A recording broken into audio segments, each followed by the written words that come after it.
عاجل زلزال يهز إفريقيا. المغرب يسحب نفوذ الكاف من مصر، وصفعة مدوية تهز القارة بالكامل.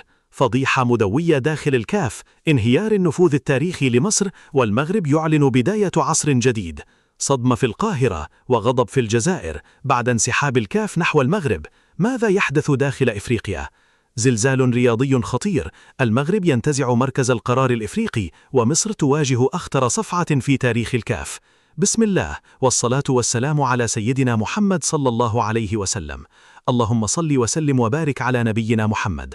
قبل ما نبدأ الفيديو ما تنساش تدعمنا بإعجاب محترم، وتشترك في القناة وتفعل زر الجرس حتى يصلك كل جديد أولا بأول، لأن اللي حتشوفه النهاردة مش مجرد خبر رياضي عادي، لا، إحنا قدام تحول ضخم جدا بيحصل داخل القارة الإفريقية، تحول ممكن يغير شكل الكرة الإفريقية بالكامل لسنوات طويلة جاية.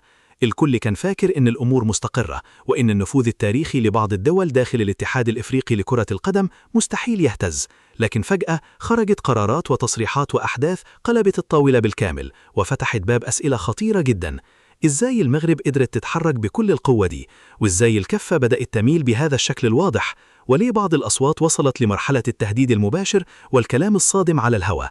وهل فعلا إحنا أمام نهاية مرحلة كاملة وبداية عصر جديد داخل إفريقيا؟ كل التفاصيل اللي حتسمعوها النهاردة صادمة، وبعضها الناس لحد اللحظة مش مستوعباه. القصة بدأت لما تصاعد الكلام بشكل غير مسبوق حول انتقال النفوذ الحقيقي داخل الاتحاد الإفريقي لكرة القدم. ورغم أن المقر الرسمي للكاف موجود داخل مصر من عشرات السنين، إلا أن أصوات كثيرة بدأت تؤكد أن الإدارة الحقيقية والتحكم الفعلي والعمليات الأساسية بدأت تتحرك تدريجيا ناحية المغرب. والكلام هنا مش مجرد شائعات على السوشيال ميديا، لا، الموضوع وصل لتصريحات علنية وخطيرة جدا، لدرجة أن البعض خرج على قنوات تلفزيونية يتحدث بانفعال غير طبيعي ويتهم أطرافا معينة بأنها تريد سحب كل شيء من مصر تدريجيا: الاجتماعات، النفوذ، القرارات، وحتى مركز التأثير الحقيقي داخل القارة.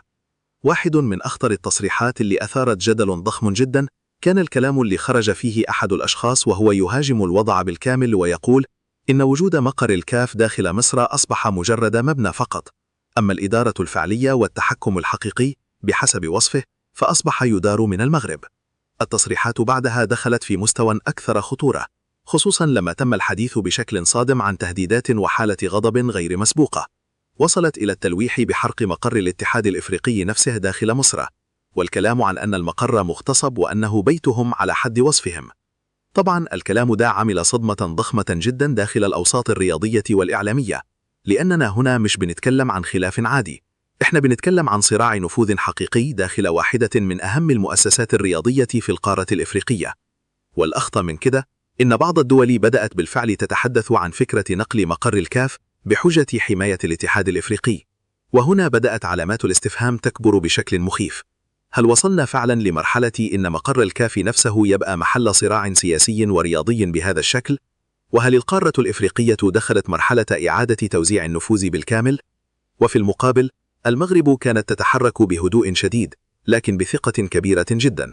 خرجت تصريحات من شخصيات مغربية تعتبر افتتاح مقرات وإدارات جديدة للكاف داخل المغرب مكسبا تاريخيا للقارة بالكامل، واعتبروا إن اللي حصل مش صدفة ولا قرار عابر، بل نتيجة مشروع طويل اشتغل عليه المغرب لسنوات.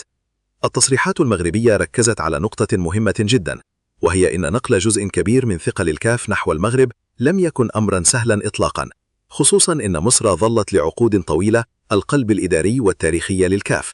لكن بحسب كلامهم الإرادة الجماعية داخل الاتحاد الإفريقي والتصويت والدعم الإفريقي ساعد على حدوث هذا التحول، وتم تقديم المغرب على إنه نموذجا للاستقرار والتنظيم والتطوير داخل القارة، مع الحديث عن الرباط كمركز جديد مهم جدا في إدارة الكرة الإفريقية خلال السنوات القادمة. لكن هنا تبدأ النقطة الأخطر في القصة، لأن اللي حصل لم يكن وليد لحظة واحدة، بل نتيجة مشروع ضخم جدا بدأ من سنين طويلة. المغرب لم تعتمد فقط على الشعارات أو التصريحات الإعلامية، بل اشتغلت على الأرض بشكل واضح جدا: تنظيم بطولات قارية وعالمية بصورة احترافية، تطوير ملاعب ضخمة بمواصفات عالمية، إنشاء بنية تحتية رياضية قوية جدا، والاستثمار الحقيقي في تكوين اللاعبين من الصغر. والنتيجة بدأت تظهر بقوة. منتخبات الفئات السنية المغربية لم تعد مجرد منتخبات مشاركة فقط، بل أصبحت تنافس وتحقق نتائج قوية جدا، وتفرض أسلوب لعب حديث ومتطور، والكل بدأ يلاحظ إن هناك مشروع حقيقي يتم بناؤه خطوة بخطوة. وفي قلب المشروع ده برز اسم أكاديمية محمد السادس لكرة القدم، اللي تحولت إلى نموذج يضرب به المثل داخل إفريقيا بالكامل. أما في الجزائر فالمشهد كان مليئا بالغضب والتحليلات المتوترة، مع حديث متكرر عن الكواليس والهدايا والعلاقات والنفوذ داخل إفريقيا. وخرجت تصريحات تتحدث بشكل صريح عن أن الفوز داخل أروقة الكاف لا يعتمد فقط على كرة القدم، بل على التحركات السياسية والدبلوماسية وكسب الحلفاء داخل القارة. وبعض التصريحات ذهبت بعيدا جدا في وصف ما يحدث، معتبرة أن المعركة داخل كاف أصبحت معركة نفوذ حقيقية تحتاج لتحركات قوية جدا خلف الكواليس. لكن بعيدا عن الجدل والانفعال، كانت هناك حقيقة واضحة جدا أمام الجميع. القوة داخل كرة القدم الإفريقية لم تعد تقاس فقط بالتاريخ. المرحلة الجديدة أصبحت تعتمد على من يملك مشروعا حقيقيا، من يستثمر في المستقبل، من يبني بنية تحتية قوية، ومن يملك رؤية طويلة المدى. وده تحديدا اللي جعل الكثير من المتابعين يعتبرون إن ما حدث لم يكن مفاجأة، بل نتيجة طبيعية جدا لتراكم سنوات من العمل والتخطيط. ومع انتقال جزء كبير من مركز القرار نحو المغرب، بدأت ملامح مرحلة جديدة تتشكل داخل الكرة الإفريقية، مرحلة لم يعد فيها النفوذ مضمونا لأي طرف بشكل دائم، بل أصبح مرتبطا بالقدرة على التطوير والاستمرارية. الحديث الآن لم يعد فقط عن تنظيم بطولات، بل عن بناء منظومة كاملة تشمل التكوين، التسويق الرياضي، البنية التحتية، الإدارة الحديثة، التأثير الدولي، والاستثمار طويل المدى. وده ما جعل المغرب تملك أفضلية واضحة جدا في هذه المرحلة، لأنها بالفعل بنت قاعدة قوية جاهزة للتوسع. وفي المقابل، كثير من الدول الإفريقية أصبحت مطالبة الآن بإعادة حساباتها بالكامل، لأن المنافسة لم تعد داخل المستطيل الأخضر فقط، بل انتقلت أيضا إلى مكاتب الإدارة والتخطيط وصناعة القرار. وأصوات كثيرة داخل القارة بدأت تطالب بتعميم التجربة المغربية كنموذج للتطوير، خصوصا في مجال الأكاديميات وربطها بالمنتخبات الوطنية والأندية.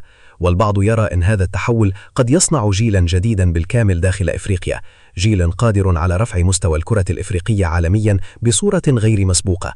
ومع كل هذه التغيرات يبقى التحدي الأكبر هو الاستمرارية، لأن الوصول للقمة صعب، لكن الحفاظ عليها أصعب بكثير. والمغرب الآن أصبحت تحت ضغط ضخم جدا، لأن الجميع سيراقب هل هذا النجاح مجرد مرحلة مؤقتة أم بداية هيمنة طويلة المدى داخل القارة الإفريقية. وفي نفس الوقت الدول التقليدية لن تقف مكتوفة الأيدي، بل ستسعى بكل قوتها لاستعادة النفوذ وتقليص الفجوة. وده معناه إن السنوات القادمة قد تكون الأكثر اشتعالا وإثارة في تاريخ الكرة الإفريقية بالكامل. وفي النهاية إحنا مش قدام مجرد قرار إداري عابر، إحنا قدام لحظة تاريخية بتعلن إن إفريقيا بدأت تدخل عصرا جديد، عصرا لا يعترف بالأسماء القديمة فقط، بل يعترف بمن يعمل، بمن يخطط، بمن يستثمر في المستقبل. القوة داخل الكرة الإفريقية لم تعد وراثة، بل أصبحت صناعة حقيقية، ومن لا يطور نفسه سيتراجع مهما كان تاريخه كبير. ويبقى السؤال الأهم الآن: هل تستطيع القوى التقليدية العودة بقوة واستعادة نفوذها التاريخي؟ أم أن المغرب بدأت بالفعل كتابة حقبة جديدة داخل القارة الإفريقية؟ اكتبوا رأيكم في التعليقات. هل ما يحدث تطور طبيعي نتيجة العمل والتخطيط، أم أن هناك أمورا أخرى تتحكم في المشهد داخل الكاف؟ وما تنسوش تعملوا لايك للفيديو، واشتركوا في القناة وفعلوا زر الجرس، وأكثروا من الصلاة على النبي صلى الله عليه وسلم.